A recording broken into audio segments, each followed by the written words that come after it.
Halo, assalamualaikum warahmatullahi wabarakatuh. Apa kabar teman-teman? Ya, seperti biasa kita saling doain sehat walafiat jasmani rohani. To the point ini langsung part 3 ya, bagian 3 melanjutkan video sebelumnya karena memang kalau disatuin kan terlalu panjang juga teman-teman. Ini kan tujuannya kita sharing teman-teman ya, berbagi bahwa ketika memang sharing dari saya ada keliru atau apa, nggak masalah, diluruskan di komentar. Bang ini salah nih, ini begini begini begini gitu ya. Kita kan sharing teman-teman ya. Jadi asumsi dari saya atau data-data dari saya ada yang tidak valid atau tidak betul adanya, silahkan nggak masalah. Kita kan saling saling berbagi untuk apa? Untuk memahami teman-teman.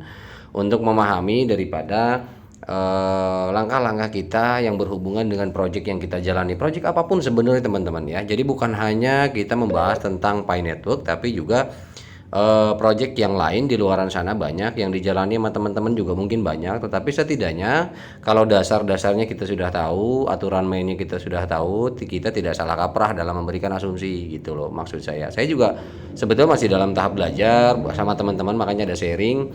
Jika memang ada salah-salah, jadi mohon dikoreksi teman-teman ya. Oke, kita lanjut ke apa namanya informasi dari Bapepti tadi ya. Nah, ini tadi untuk siaran pers dari Bapeptinya. Nah, saya download dari website resminya OJK ya. Nah, di sini kita tahu ini terlampir daripada Kementerian Perdagangan Republik Indonesia. Bapepti terbitkan peraturan penetapan daftar aset kripto yang diperdagangkan di pasar fisik aset kripto ya, teman-teman ya. Jadi ini jelas. Jakarta ini update terbaru teman-teman 9 Agustus 2022 ya, baru beberapa minggu yang lalu. Kementerian Perdagangan melalui Badan Pengawasan Perdagangan Berjangka Komoditi atau Bapepti di sini terus berinovasi mengikuti perkembangan perdagangan pasar fisik aset kripto ya. Jadi mengikuti memantau bagaimana fisik aset kripto ini berjalan ya, karena usernya ini di Indonesia semakin hari semakin bertambah dan semakin banyak ya. Hal ini ditandai dengan diterbitkannya peraturan Badan Pengawasan Perdagangan Berjangka Komoditi ya, atau PBB PPBK ya, nomor 11 tahun 2022 tentang penetapan daftar aset kripto yang diperdagangkan di pasar fisik aset kripto. Nah, peraturan ini sekaligus mencabut peraturan Bapepti nomor 7 tahun 2022 ya, ada nomor 7 yang sebelumnya video saya bacakan. Nah, ini dicabut ya peraturannya oleh Bapepti ya, nomor 7 2020. Nah, terbitnya isinya apa? Terbitnya perba ini ya untuk mengakomodir kebutuhan para calon pedagang aset kripto. Di sini kita pahami para calon pedagang aset kripto. Artinya apa? Di sini exchanger teman-teman ya, yang memperdagangkan aset kripto yang sudah terlisting di bursa kripto ya. Termasuk industri aset kripto di Indonesia, termasuk juga yang membuat kripto di Indonesia seperti yang sudah itu banyak ya, ada ASIC token dan lain sebagainya, itu harus ada izin juga. Kemudian ya banyak lah intinya ya, warga negara Indonesia juga banyak yang membuat atau memproduksi kripto lokal ya. Artinya ada yang memang sudah diterima di luar negeri, ada yang memang masih main di ruang lingkup lokal Indonesia saja. Hal ini sesuai dengan Hal ini sesuai dengan pertumbuhan data ya, jumlah pedagang di negara kita ya, dan volume transaksi aset kripto yang terus meningkat ya, serta jenis aset kripto yang terus bertambah. Jelas PLT Kepala Bapepti Didit Nurdiatmoko namanya ya. Nah, Didit menyampaikan dalam perba tersebut ditetapkan sebanyak 383 jenis aset kripto yang dapat diperdagangkan ya, di pasar fisik aset kripto. Sedangkan teman-teman ya, untuk jenis aset kripto di luar daftar tersebut wajib dilakukan delisting ya oleh calon di luar daftar tersebut wajib dilakukan delisting oleh calon pedagang. Artinya apa? Ketika memang sudah ada di bursa tapi belum masuk ke perdagangan ya, di exchanger, itu harus di listing oleh exchanger itu sendiri ya, fisik aset kripto, dengan diikuti langkah penyelesaian bagi setiap pelanggan aset kripto. Artinya user kita kan kalau di exchanger bisa swapping rupiah ke USDT, swapping ke ETH, ke ke yang lain lah, ke Litecoin ya.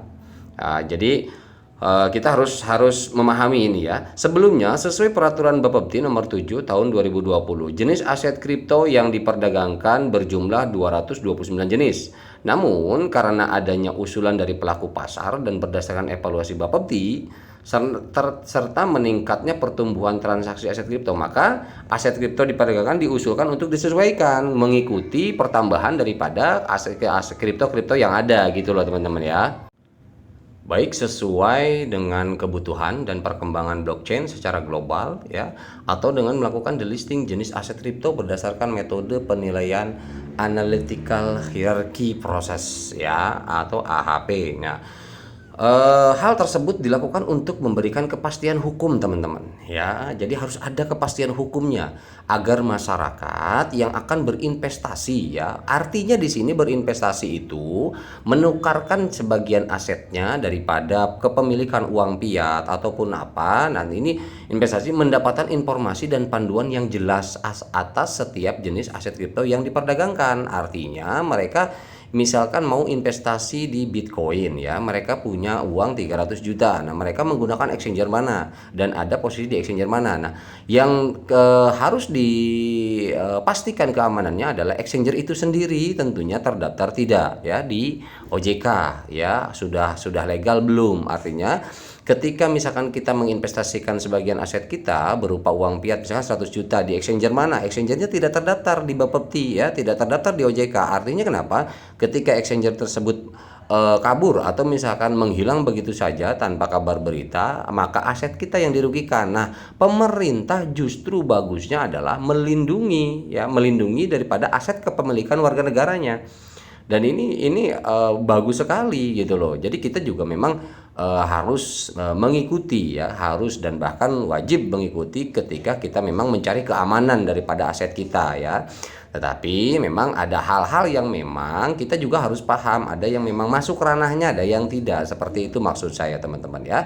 Perba ini mengadopsi pendekatan positif list yang bertujuan untuk memperkecil risiko diperdagangkannya jenis aset kripto yang tidak memiliki kejelasan white paper gitu loh teman-teman. Nah, untuk untuk Pi Network ini teman-teman kan bisa baca white paper dari awal sampai akhir ya. Artinya nanti saya rencana mau buat khusus video yang kita kupas white paper ya. Jadi kita harus betul-betul memahami juga white papernya teman-teman ya.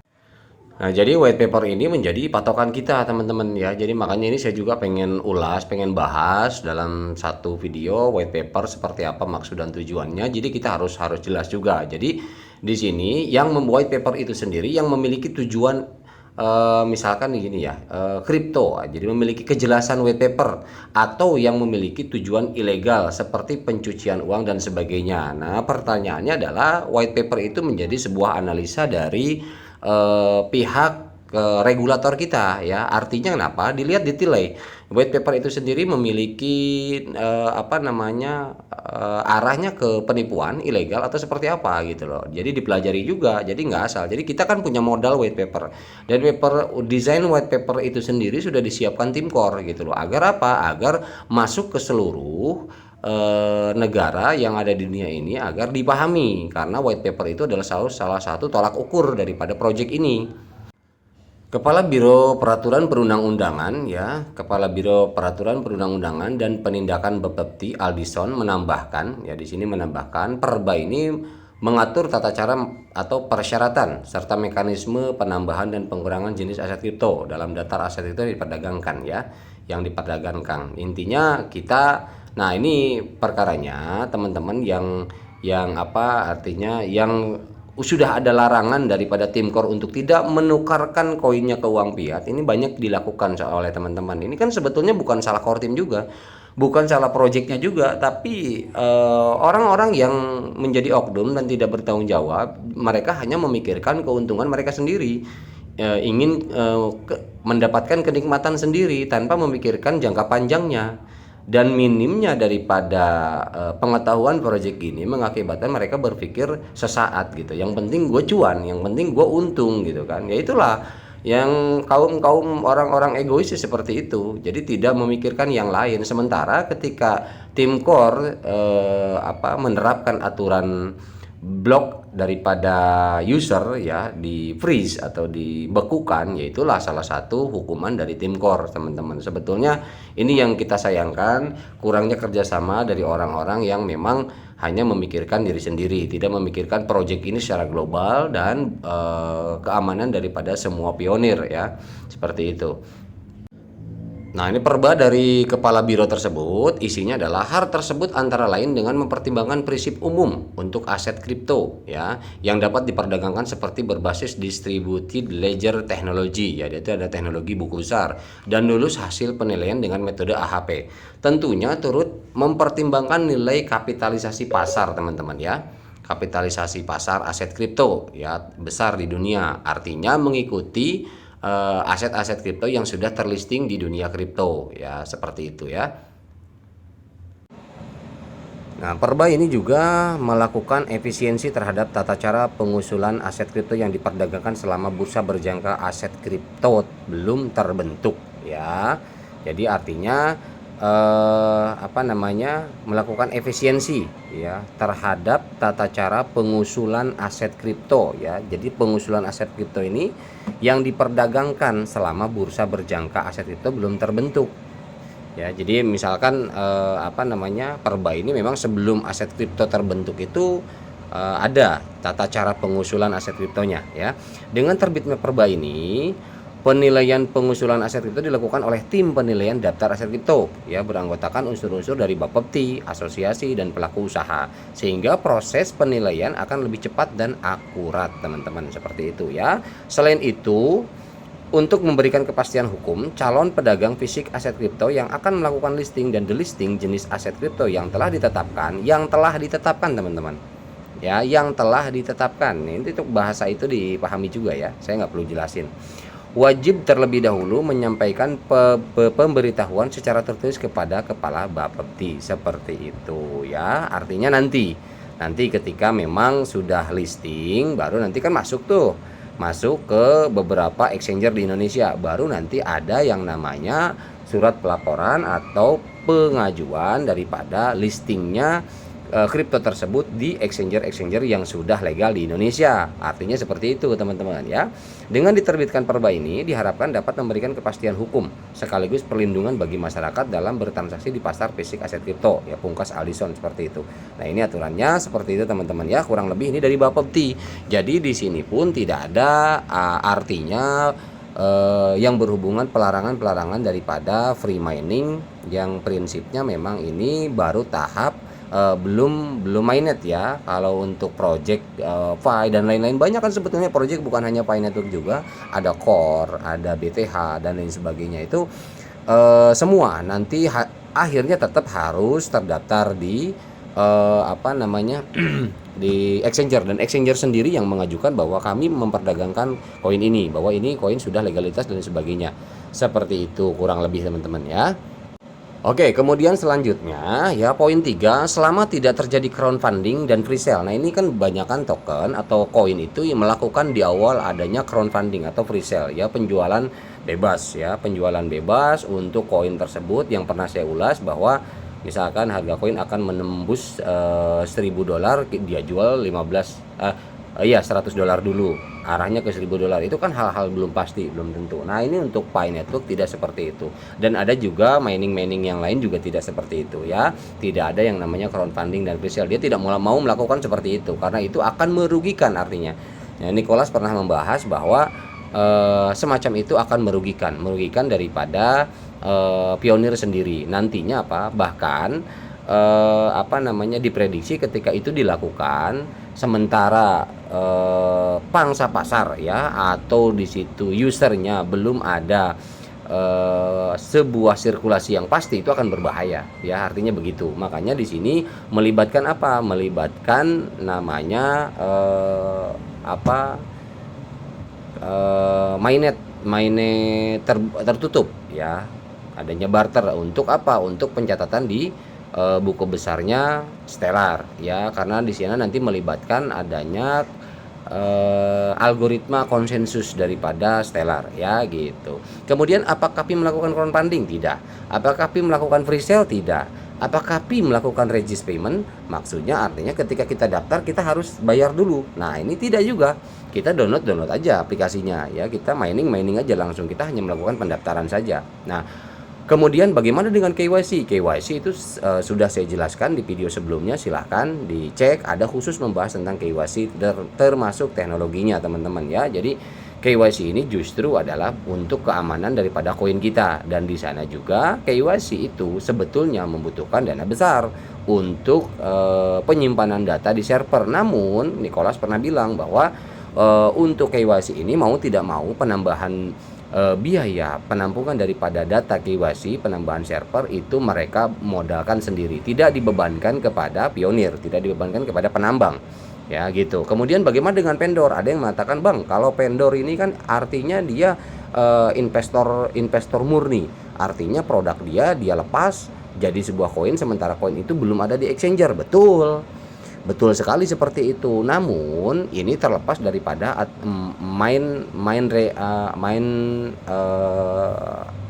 aturan yang utama, artinya begitu ya. Karena kenapa? Karena vendor di sini adalah yang satu adalah pionir. Yang pertama yang harus kita pahami adalah pionir, di mana pionir juga semua pionir, vendor itu kan pionir, memahami aturan main seperti ini. Nah, adanya trust, tingkat kepercayaan dari mereka itu murni diserahkan kepada mereka sendiri. Mereka mau nggak jadi vendor. Nah, di sini tidak ada paksaan ya. Di sini tidak ada paksaan. Kalau misalkan memang mereka berniat dan mau percaya kepada proyek ini, mau jadi vendor, ya, misalkan mereka punya barang apa dan mereka rencana mau melepas daripada barang tersebut menjadi ditukar menjadi sebuah koin dari Pi Network ini, ya silakan. Ya kan, tidak ada paksaan dari tim core juga. Karena ini adalah murni komunitas Pi Network, murni komunitas kita yang memutuskan, kita yang memberi harga, kita yang penentu semuanya daripada perjalanan proyek ini ya. Tim core itu fasilitator dan pendukung untuk mulusnya perjalanan yang menggunakan teknologi ini. Ini kan proyek ya, jadi tanpa tim core kita nggak bakalan ada juga pionir, nggak bakalan ada juga vendor. Nah, ini vendor ini adalah tercipta dengan sendirinya. Jadi dan teman-teman di luaran sana ada yang jadi vendor, ya jangan menyalahkan nantinya. Artinya Anda kesadaran sendiri, Anda menjadi vendor, ya Anda sebagai investor murni, ya ibarat kata Anda mendapatkan sebuah koin Pi Network, tambahan koin Pi di wallet Anda dengan menukarkan barang yang Anda miliki, seperti itu. Jadi misalkan contoh ya, tapi memang jauh dari kemungkinan. Andai-andai saja. Ini misalkan vendor merasa dirugikan dan lain sebagainya, akhirnya lapor. Ya nggak relevan karena itu adalah keputusan Anda kan gitu. Nah, namun di sini kita perlu ingatkan bahwa untuk proyek ini jauh dari hal tersebut. Kenapa? Banyak data-data pendukungnya. Anda baca saja di white paper sama roadmapnya. Jadi nggak perlu khawatir. Saya pun ketika saya punya banyak barang, saya berminat untuk jadi vendor, dan ketika pun ada problem apa-apa, saya tidak akan menuntut tim core juga karena memang ini adalah proyek kita. Ya, intinya bukan proyek tim core saja, ini proyek kita juga karena memang terlebih kalau koinnya sudah masuk di wallet kita kan begitu. Itulah pemahaman saya teman-teman ya. Kemudian yang selanjutnya isu blok core team dan blok regulator locker. Kalau misalkan ada problem nih, yang saya pahami itu core team nggak mungkin memblok satu negara, karena kemarin Nigeria sama Iran itu bukan core team yang blok, tetapi memang regulasi daripada negara mereka. Nah, karena core team nggak mungkin memblok, karena kenapa? Kalau ketika memang satu negara diblok, artinya apa? Artinya user atau pionir dari negara tersebut nanti tidak akan ada catatan transaksi di buku besarnya algoritma Stellar ya. Artinya apa? Jadinya ya proyek ini yang dirugikan. Kalau ketika satu negara diblok, ditutup, artinya proyek ini dia merugikan diri sendiri, artinya begitu. Jadi saya melihat bahwa core team tidak mungkin memblok karena akan merugikan daripada proyek ini sendiri gitu kan. Itu yang pertama. Kemudian yang kedua, blok regulasi lokal. Nah, untuk blok regulasi lokal itu kan untuk transmisi jaringan saja, akses. Transmisi akses ini kalau memang diblok harus jelas juga alasannya apa. Ketika memang ada dari transmisi adanya sebuah aplikasi merugikan masyarakat atau tidak. Kan lagi-lagi ke situ larinya. Kalau misalkan aplikasi yang digunakan tidak merugikan, bahkan banyak positifnya, banyak pendukungnya. Ya nggak mungkin. Terlebih seperti yang saya bilang video sebelumnya, ini merupakan peluang daripada pendapatan devisa negara secara tidak langsung. Ya, seperti itu teman-teman ya.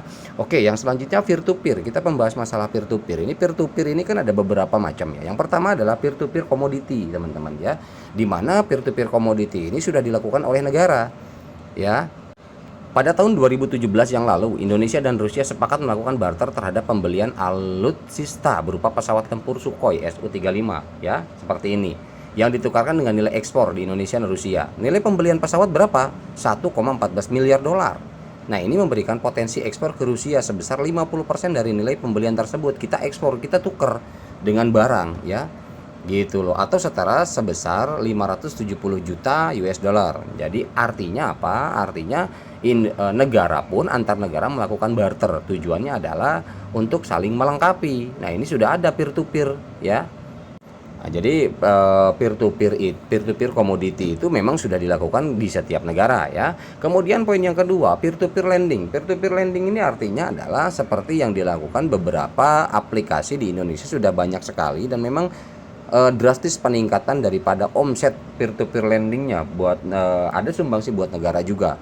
Contohnya seperti pinjaman online ya. Pinjaman online ini kan banyak sekali ya, peer to peer lending. Karena kenapa di situ termasuk juga dinaungi oleh OJK. Itu bagi yang terdaftar di OJK. Bagi yang tidak terdaftar ya, pernah dikatakan oleh oleh pemerintah bahwa ya kalau tidak terdaftar ilegal, artinya ilegal ya udah nggak usah dibayar, kan seperti itu.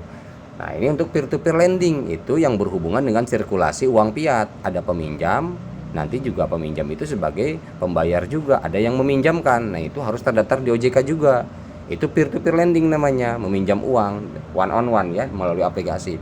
Kemudian ini yang terbaru adalah peer to apps. Artinya adalah kita melakukan barter, pertukaran itu di sebuah aplikasi platform ya, di sebuah marketplace seperti Pcenmo dan lain sebagainya ya. Kemudian ada Pi81 ya.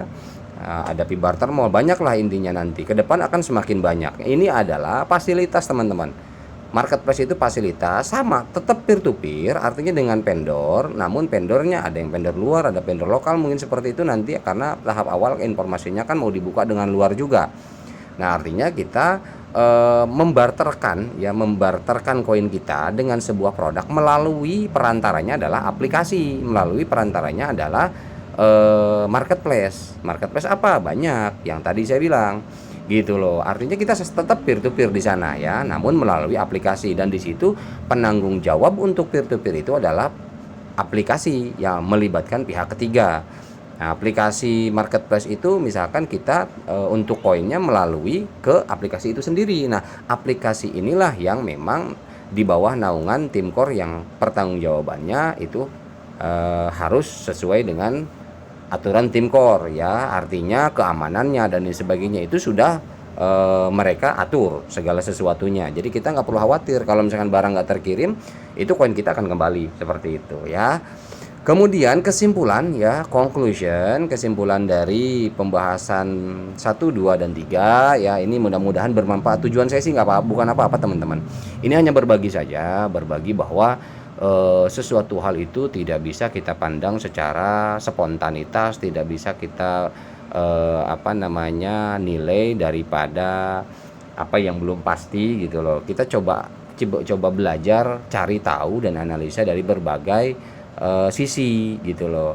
Kalaupun memang ada kesalahan itu manusiawi. Kita kan, terlebih saya pribadi juga bukan pakar ya, tapi di sini saya berusaha. Di sini saya berusaha mencari informasi dan berusaha untuk memahami, seperti itu. Ketika apa yang saya pahami sambungkan dengan pengalaman, sambungkan dengan pengetahuan, sambungkan dengan apalah itu namanya, artinya menjadi sebuah informasi ya, dan mudah-mudahan ada nilai manfaatnya. Oke, kesimpulannya adalah yang pertama, free mining is no regional regulation. Jadi free mining ini, kalau konklusi dari saya adalah bukan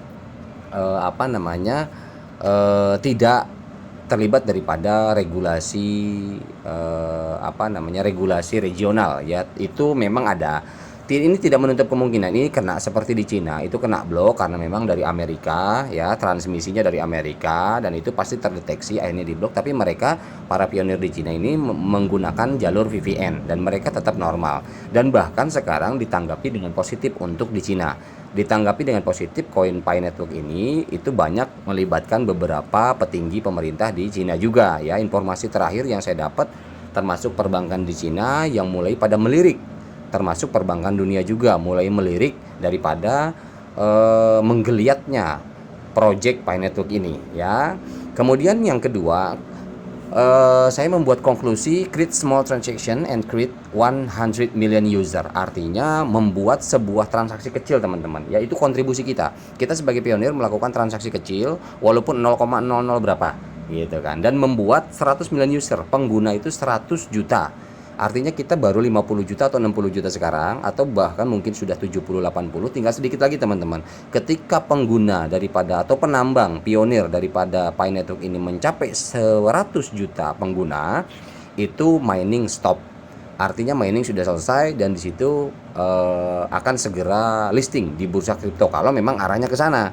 Tapi kita nggak tahu, termasuk saya sendiri, keputusan akhir sebenarnya yang mana, apakah masuk ke bursa kripto atau masuk ke seperti yang rumor beredar menjadi uang digital dunia. Nah ini kita nggak tahu, kita tunggu saja. Saya juga nggak mau sok tahu karena bukan saya yang bikin, target juga bukan saya yang merencanakan gitu teman-teman ya.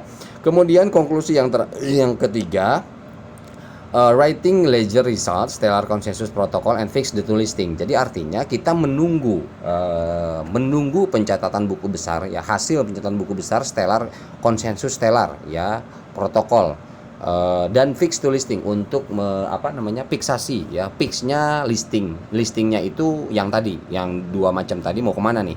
Mau ke listing bursa kripto, artinya di exchanger ada, atau memang listingnya listing pengakuan sebagai mata uang digital dunia, kita nggak tahu ya. Kemudian konklusi yang terakhir dari saya adalah waiting list to crypto exchanger ya, kita menunggu saja